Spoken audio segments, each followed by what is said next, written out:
All right, it's time for the explications of sonnets 11 through 20, which I'm doing as a single lot this time because I was taking 5 minutes for every single explication, and I don't want these videos to be quite that long. Well, I mean, obviously this one's going to be a lot longer than 5 minutes because it's 10 whole sonnets, but I'm going to try to spend less than 5 minutes on each sonnet. As in all the previous ones, I'm not going to read this out as a whole single block. Instead, I'm going to go through line by line and explain what my intent was behind each line, and I'm going to try to be as fast as I can with it. Because hopefully, I won't be standing here talking for 50 minutes, especially since this is unscripted and mostly unedited. So let's get on with it. To start with, we have Sonnet 11.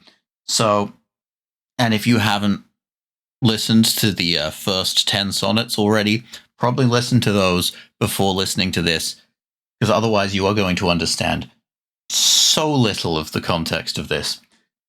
But regardless, so a carriage rolled into the village square. That's literal, nothing to add. More guards patrolled than most had ever seen. So in that case, what we're saying here is that, hey, this village has not had this kind of military presence before. This is something that's unique, which is kind of reiterated in the following lines. Such visits from the castle were so rare that in this village none had ever been. This is rare. This is a very dramatic, important event for them. And then a boy stared up the hill to castle gates, that far-off place where he'd seen nobles pass. So this village is kind of in the shadow of a castle. It's near the capital city, or right next to the capital city of this nation that it's in. So there's real proximity to power here, but the powerful people have never come down to this village before. So yeah, before today, he'd seen none deviate. So they go across this well-paved road, but they never deviate towards this village. They all just go in and out of the castle gates, and that's about it. Up close, he saw the carriage paned with glass. He'd never seen so much all in one place. Remember, well, I say remember, I don't think this is actually common knowledge, but making large panes of glass wasn't really possible until around the mid-1800s when cylindrical glasswork was invented, where you could roll out these huge panes of glass. So the fact that they have large panes of glass sort of implies extreme wealth. Well, I didn't say large panes of glass, actually. I only said that it is paned with glass. These are probably more like the sort of 3x2 windows, so the kind of 6 panes, so like 1, 2, 3, 4, 5, 6, or maybe a stained glass window where the black parts of stained glass window are typically iron. If you see someone crash through a stained glass window in a film, no, they did not crash through a stained glass window because the black parts of that are literally iron. Anyway, that is a tangent that we don't need to be talking about. So he'd never seen so much all in one place. They have a huge amount of glass. Glass is this expensive thing. This is early Renaissance period. Yes, it's not set on Earth. It's set in a secondary world. But early Renaissance period, having a lot of glass obviously means really a lot of wealth. The footman's clothes bore red and purple dyes. So just the footman, this is a servant. He is wearing red and purple. These are expensive dyes, and they have enough to give expensive dyes to servants. Atop his shoes, the mud had left no trace. He doesn't typically have to come to places like this. He's usually on well-paved roads. Just to clarify what a footman is typically someone who actually runs alongside a carriage to make sure that everything's going to be okay. Maybe he'll cling onto the back of it if it's moving particularly fast, but that's what a footman does. Runs alongside the carriage to make sure everything's going okay. And also to, like, open the door and that. He pulled the door that those inside might rise, and then a man in cape and crown alit the perch. So it is a king who is in this carriage. That's what's being said here, and made his way towards the village church. In this case, when I'm saying church, I'm not really talking about Christianity, even though, yes, I know that in English, church is typically, the word church is typically has Christian associations. I'm using it as a generic religious building. So if I use church, think of it like temple. It's just a generic religious building of some kind. So yeah, that is Sonnet 11. And I took 5 minutes on that. Oh boy, we're in for a long one. Okay. We'll try to be faster. Sonnet 12. While other eyes were watching kings descend, the boys were drawn to one who lagged behind. So this is the same boy from the previous sonnet who was like, hey, I've seen carriages go in and out of the castle gates before, but never come down here before. The prince approached the boy much like a friend. So that's the one who was lagging behind, was the prince, the king's son. They are the same age. So these are... This is why the boy, his eyes were drawn to the one who lagged behind, because the prince is the same age as him, probably a little bit bigger, because, you know, if you're wealthy, you have access to more food, and so you'll have wealthy people in these periods that are like medieval and Renaissance will tend to be a lot taller than the peasantry because they have access to better nutrition. That's not in the poem at all. That's just me saying random stuff. I need to stop doing that to make this go faster.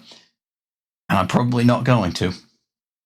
Anyway, the prince approached the boy much like a friend. The boy, just 6, had manner unrefined. So the boy is not treating royalty like royalty because he's never had to deal with stuff like this. They told me boys would always bow their heads. Are you a son of kings and queens as well? So the prince is like, oh, you must be royalty as well because you're not bowing to me like people said that everyone should bow to me. The boy said, no, my folks grind grains for breads. That windmill sits atop the place we dwell.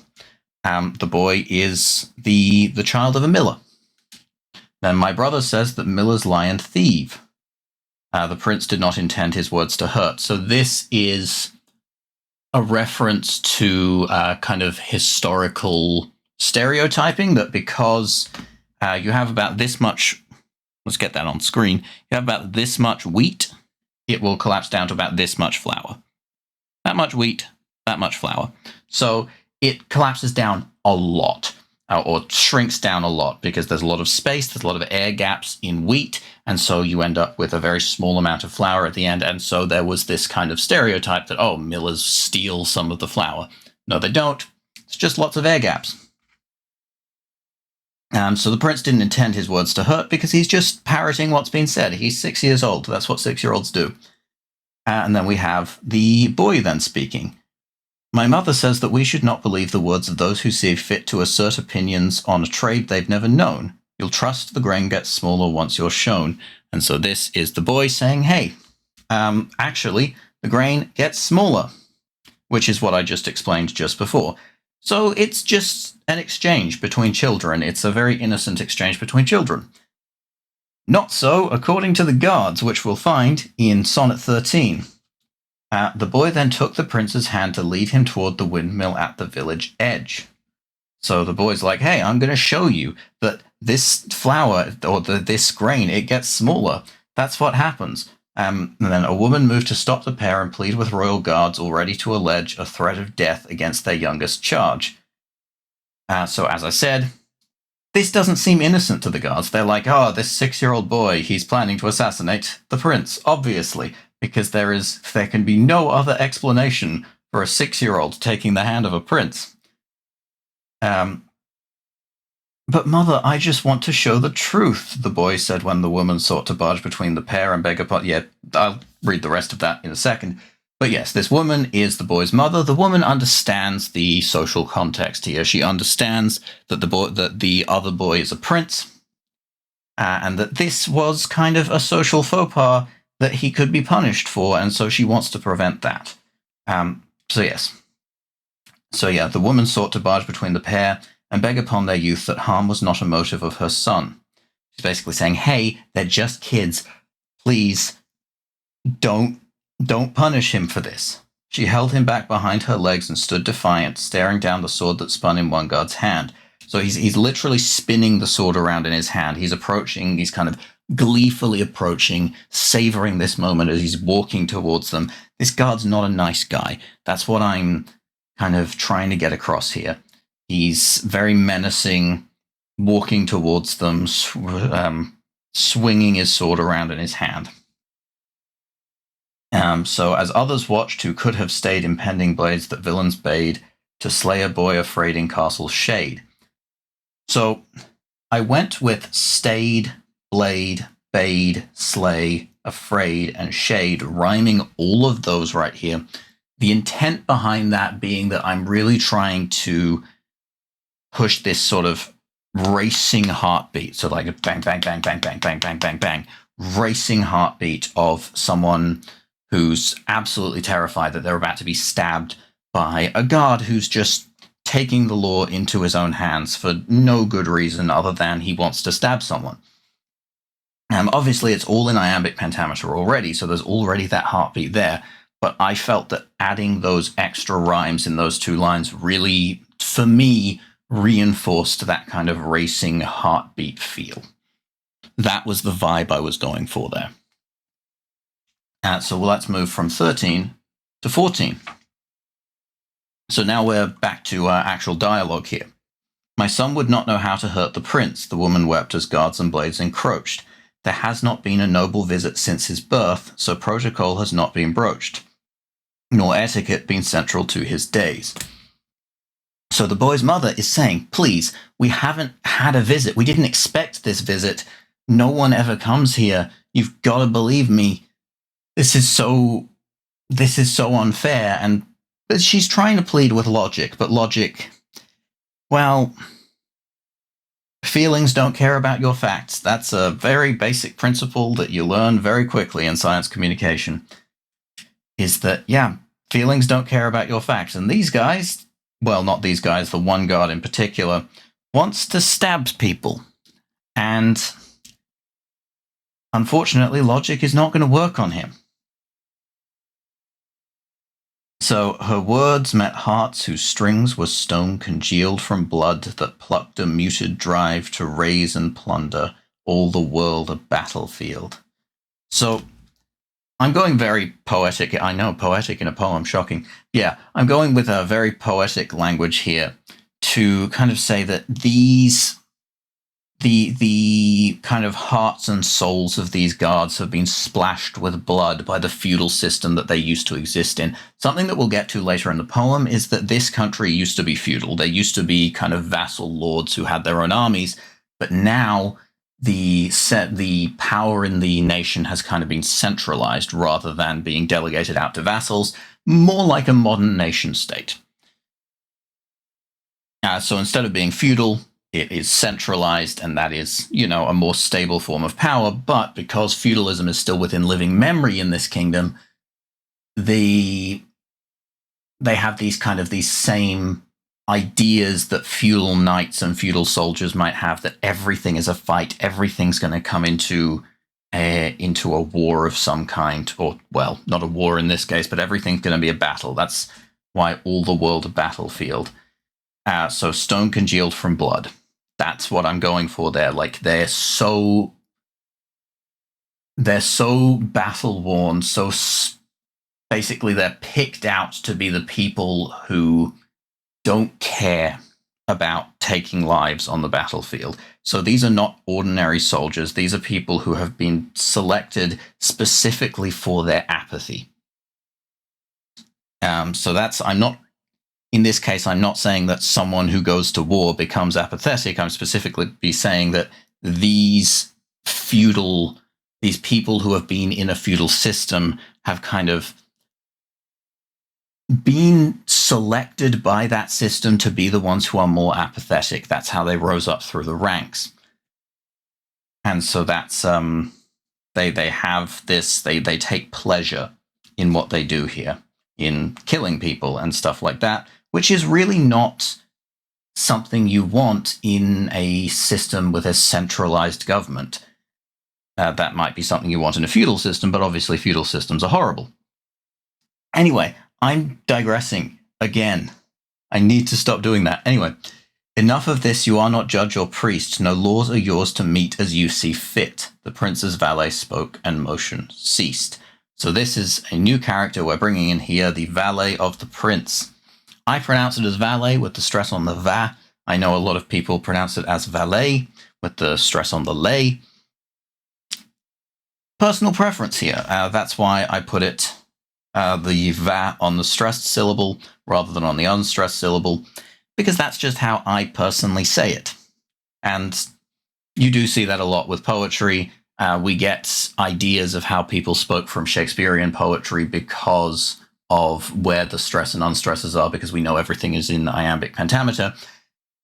I really need to stop going on these tangents. Anyway, yes, the prince's valet spoken motion ceased. So this is just the prince's, a servant of the prince, who probably doesn't want a 6-year-old boy to watch another 6-year-old boy get stabbed in front of him.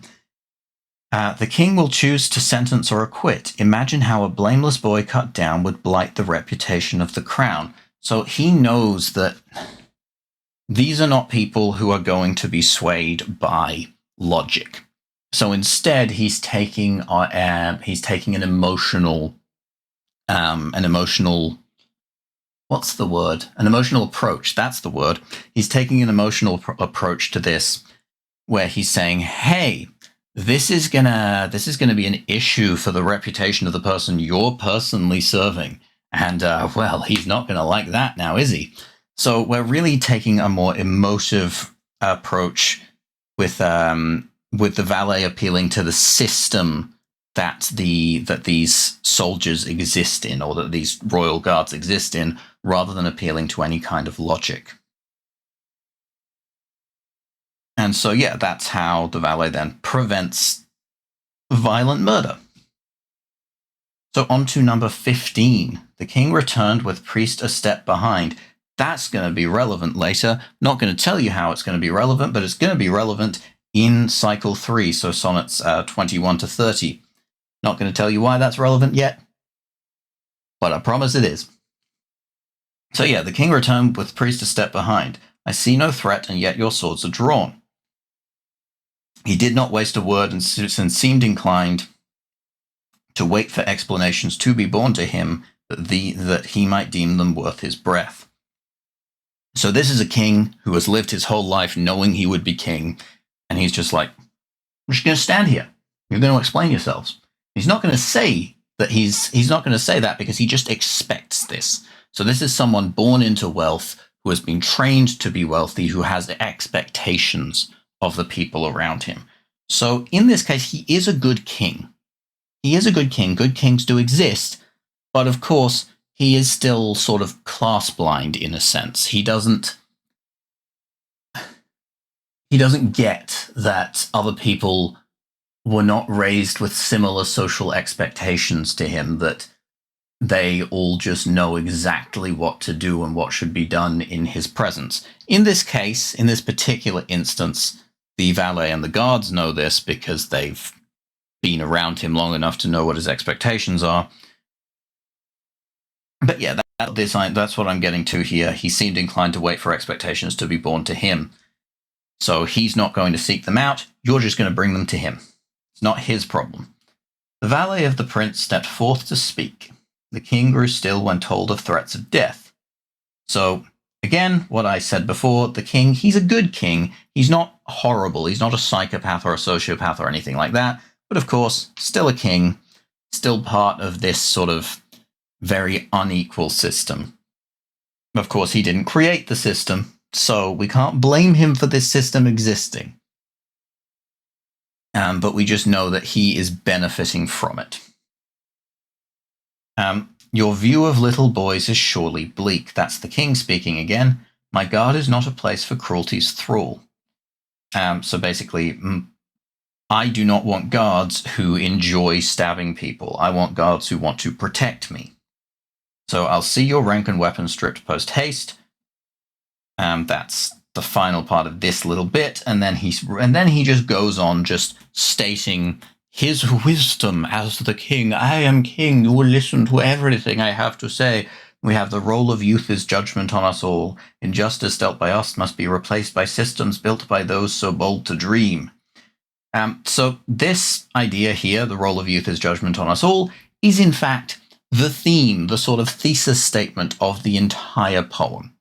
So the entire poem, from sonnets 1 all the way through to 100, is kind of built around this theme. The king is just saying it to sound wise. We will see other characters enact it later. So injustice dealt by us must be replaced by systems built by those so bold to dream. So yeah, basically saying progress over time is slow. There are injustices in the world and they need to be fixed by people who are brave enough to point them out.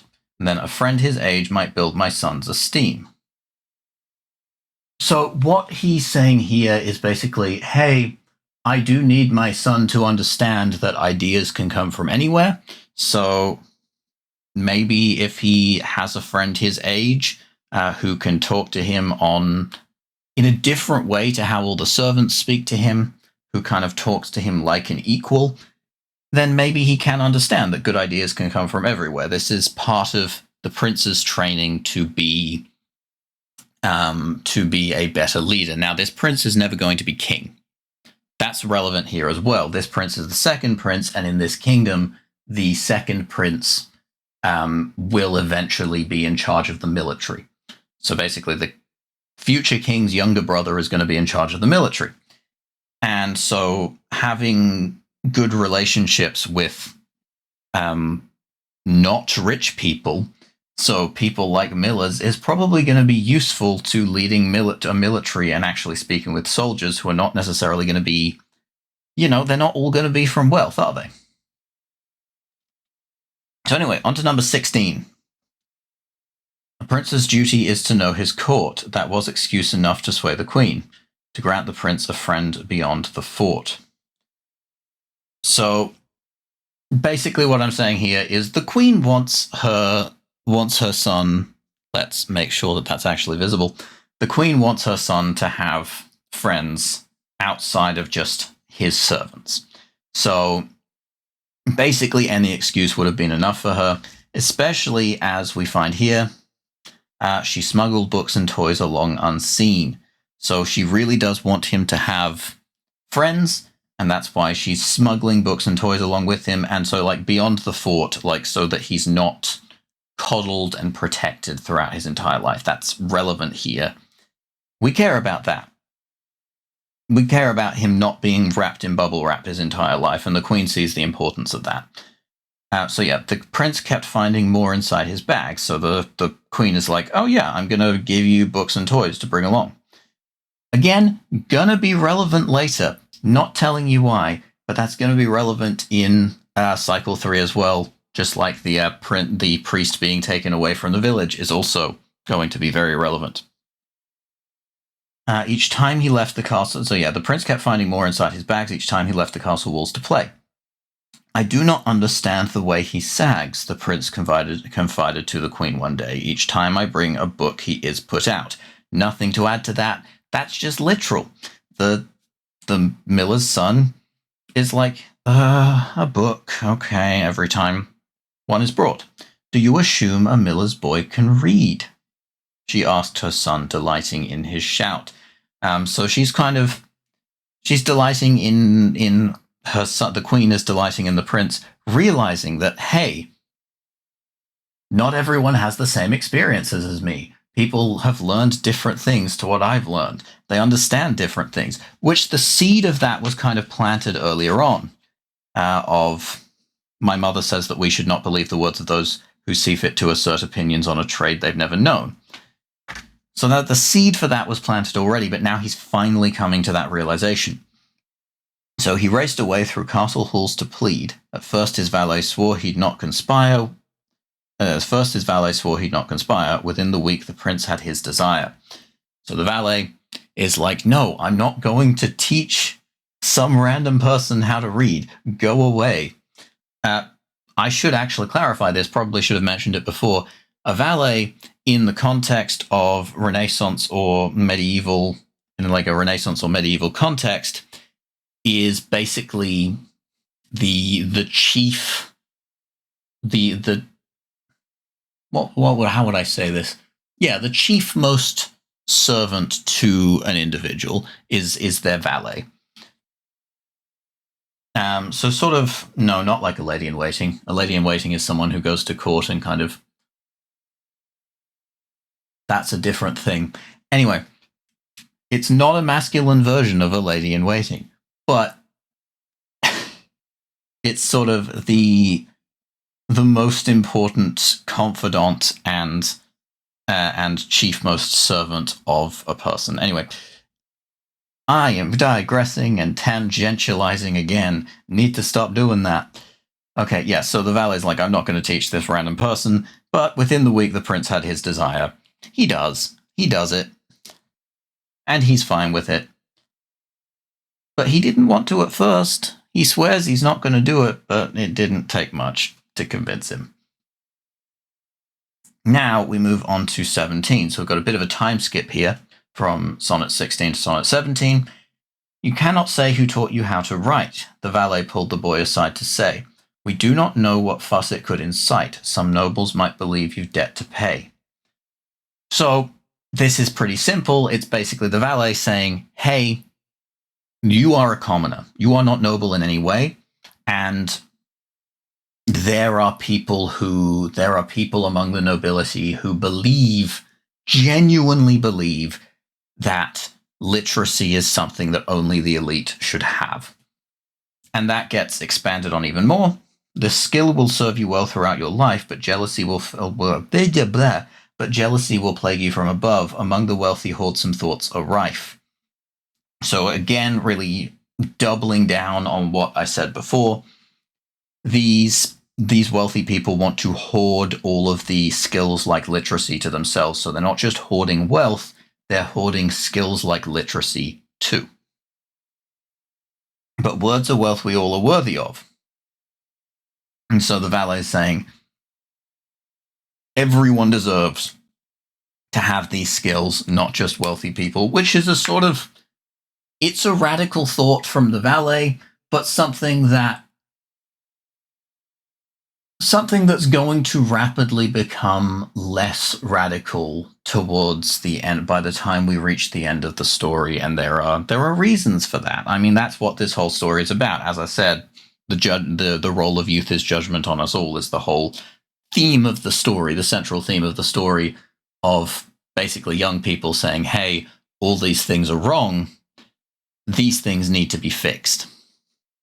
And so we're seeing the march of progress by people pointing out what's wrong with the system so they can incrementally fix the system or reform the system in some way. And then are guards who falsely charge just jealous too? So that's the miller's son asking that question. The valet paused a beat, then shook his head. That paranoia is something that's accrued. It has no single source and often spreads. So the valet's point here, what he's saying, so obviously the boy is asking about the guard who tried to stab him some time ago. And then the valet is saying, well, no, that kind of paranoia, that can come from many different sources. It's you become jaded and cynical and paranoid over time if you're not careful, is basically what he's saying. And so, yeah, it has no single source and often spreads. So among wealthy people, it might spread. They might become paranoid that there's going to be some kind of workers' rebellion or uprising or something like that. Which, I mean, sometimes they're right. Sometimes they are. Like Nepal recently had a Generation Z uprising where they kind of took over the government. But usually they're wrong. And also, overthrowing a evil government is kind of a good thing anyway, so who cares? But yeah, it has no single source and often spreads. I dare say you'll encounter it again. You'll learn in time those kinds of akin. So what's being said here is paranoia has no single source, but these paranoid people who think you're trying to steal from them and think they need to keep everything to themselves, they're all basically the same. Anyway, Sonnet 18. The girl first came along when she turned 3. This is my sister Suhit, said the prince. So this is the princess who we were introduced to in cycle 1, who the neighboring evil lord guy was like, I want to marry your 14-year-old sister, blah, blah, blah. He's awful. He's evil. We don't like him. But yes, only named character in the entire poem. I'm sure there's no reason for that. It's not like this person will turn out to be the main character of the entire story or anything. What? No, why would I do something like that?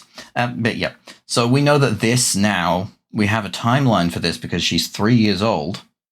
We know that this is taking place 11 years prior to the events of cycle 1, sonnets 1 to 10. So the little girl explored the mill with glee. You can't touch that unless your hands are rinsed, the princess laughed up to the woman's lap. So what was happening there was that the princess was trying to stick her hands in the flour in the mill, and then the miller is just like, nope, picks her up and just puts her in her lap. My mother likes to keep the flour clean. That's what I just said. Suhit was trying to stick her hands in flour. It's best if food and dirt don't overlap. I would have thought you'd learned this by 15. So that's the prince speaking, kind of teasing a little bit. The prince's teasing did not faze his friend. I accidentally wrote phase here before, realized that is the wrong phase. It's faze for I am not bothered by something, not phase. My brain goes to the phase all the time. It's just, don't at me. It's just my brain does that. But I fixed it. Your little Suhit does not know it yet. She's quite the slippery crook. So it's saying your little Suhit does not know yet that food and dirt shouldn't be in the same place. She's quite the slippery crook to apprehend. Behavior I've seen royalty abet. So this is teasing from the miller's son now saying, yeah, well, I've seen you encourage this behavior, so you don't get a free pass. Then we go back to the miller speaking again. I think this once I'll let our rogue go free. The miller let the miller let the princess off her knee. So basically this whole sonnet here, sonnet 18, is just a little bit of levity, which we definitely need leading up to the next cycle. But you haven't seen that yet. Adventures to the mill are such good fun. When will you tell me all the ones before? Asked Suhit once her class that day was done. I do want to actually emphasize the spelling of, or not the spelling, but the way Suhit is said. It is not Suhit, it is not Sohit, it is Suhit. Suhit. So this O/ character is pronounced as U. It's an U character, so it's Suhit. Anyway, once her class that day was done, the princess threw herself down on the floor.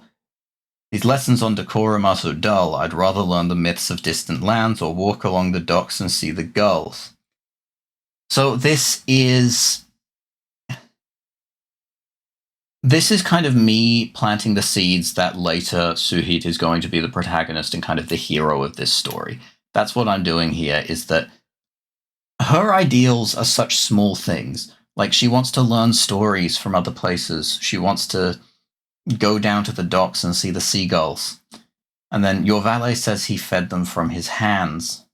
Like, the idea that someone's feeding seagulls from their hands, that's really exciting to her.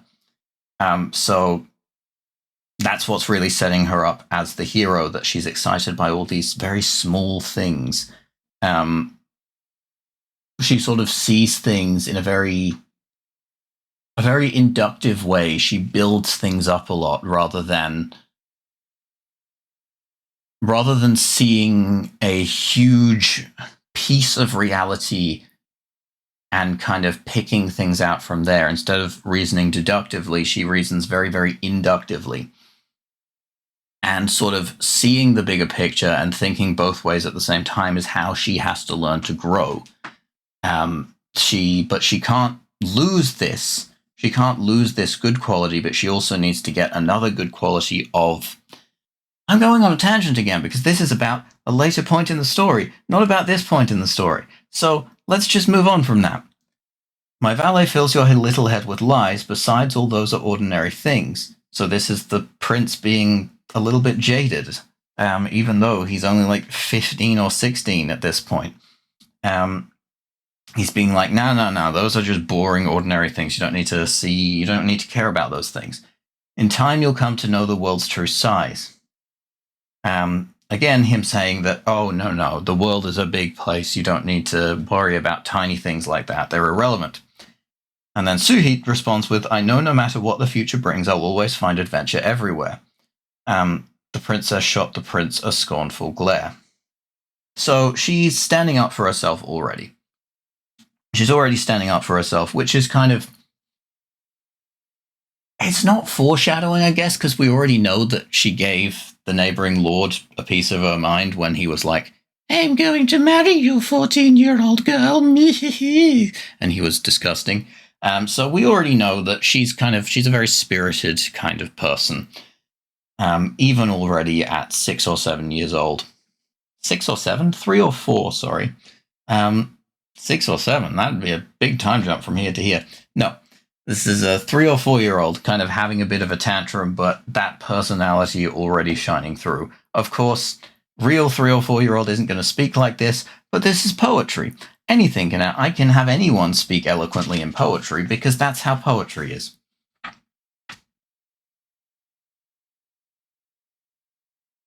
That wasn't Sonnet 18, was it? Was it? No, that was 19. That's 18, that's 19. I think I might have been saying the wrong numbers. Anyway, Sonnet 20. How long have I been talking? 38 minutes. Oh, boy. The miller's boy and Suhit spied the prince. His valet snatched a tulip from his grasp. That's important. That's going to be really important. Again, not going to tell you how. But yes, the miller's boy and Suhit spied the prince. The valet snatched a tulip from his hand. So the prince had a tulip in his hand, or from his grasp, sorry, and the valet snatched it away from him and scolded him enough for him to wince. The boy's left arm bloomed red from Suhit's clasp. So this is more characterization for Princess Suhit, is that, yeah, she's worried about her brother. She grips the arm of the miller's boy because she's worried. Grips it quite tightly so that, like, kind of there's... I mean, you don't have to grip particularly tight to get someone's skin to turn red, but she's a little kid. So it's significant that she's like gripping the arm of the miller's boy that tightly because she's worried about her brother. The prince approached, his face a mask of gloom. What did he say to make you look so glum? The princess asked, too glib to give him room. So in this case, she doesn't really have much tact. The princess has very little tact here, and that's something that's going to continue. I mean, it's not her fault that the war happened. The war's not necessarily going to happen, but it's not her fault that the neighboring lord took offense. But of course, if she had more tact, she probably could have dealt with that better and sort of delayed that offense further down the line. But of course, that neighboring lord is the sort of a vassal lord of a king of the neighboring kingdom. And so that kingdom still has a feudal system, whereas this kingdom doesn't. And so things are very different there. But that neighboring lord is sort of always raring for war, always being like, I'm going to find an excuse to go to war. Oh yeah, this is a good excuse. So and I am going off topic again. That's a different part of the poem. The prince approached, his face a mask of gloom. What did he say? I already read that. Too glib to give him room. The prince's ire floated like a thrum, but he did not direct his rage her way. So he cares about her just as much as she cares about him. They're good siblings. They're nice to each other. He did not overstep his duty's call. So that's the prince speaking, saying, no, the valet did nothing wrong. The prince told Suhit, careful to portray a sense of candor in his voice to stall campaigns of wrathful sobs on his behalf. So if Suhit knew the truth, she would be bothered by it and would probably try to kind of advocate on the prince's behalf. And he doesn't want that. He wants to protect her from that. And then here we have his secret truth could not be telegraphed. Yes, I know telegraph pretty much exclusively refers to the technology, but tele is just a prefix that means distant. Like, think Telemachus in the Odyssey, who is Odysseus's son. Telemachus literally means distant war. Tele, distant, Marcus, war. And so that's where tele comes from, and graphed is just showing something or an image of something. So showing from a distance is what telegraph fundamentally is, which is why I think it's okay to use it in this context, even though it feels like a sort of more modern word. I think it's okay to use in this context because it's also used to say sort of you're telegraphing something, you're betraying an emotion of some kind. So yes, while that is a more modern English word, I think it's okay to use it in a Renaissance context just because of sort of the word origins of the two pieces of the word of tele and graph. I'm not bothered by it. Other people might be, kind of language purists might be. Them like, linguistically, you can't use that because it doesn't have modern, or it doesn't have Renaissance origins. Well, this is a secondary world. This isn't our world, so I can do what I want. Screw you. Anyway, that's Sonnet 20. We've done it. We've gone all the way through from Sonnet 11 to Sonnet 20. Oh, and we did it in only 42 minutes. Hooray! But yeah, if you want to follow along with the story of the Bloodless Blade, please subscribe and like and comment if you feel like doing those things. I'm on YouTube. You know the things I want. Anyway, yeah, thank you very much for listening, and especially if you've managed to sit through the entire video. Yeah, that's about it. See you on the next one.